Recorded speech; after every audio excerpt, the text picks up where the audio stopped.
5 places or transitions that I like to take from my tabletop. First is a really nice shoulder stretch, peeling up through one arm, twisting that same arm under the opposite, dropping down onto that shoulder, finding some space, maybe even playing with some shoulder rolls. The next shape I like to explore from my tabletop is to lift one leg, swing it over towards the opposite edge of the mat, looking over towards those toes, taking a nice big breath in through the side body.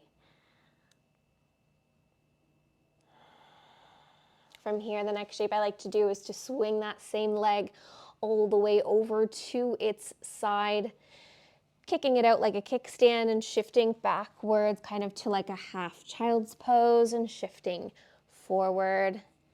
Really gives me a nice assessment of my hips.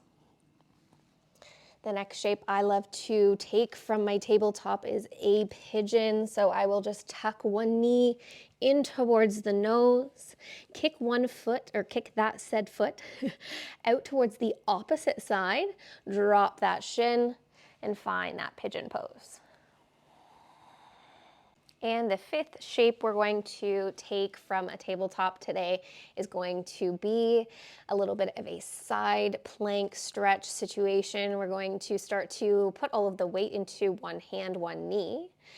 The knee that we've put the weight into, start to rotate on that knee to take the foot out to the outside edge of that mat as we do, opening up that hip towards the side, peeling open the chest. Maybe we stay here in this plank position. Maybe it feels nice to take the hand to the back of the head, send the chest and the hips forward, maybe finding a little bit of a back bend. Beautiful. And take her back to your tabletop, and that's fine.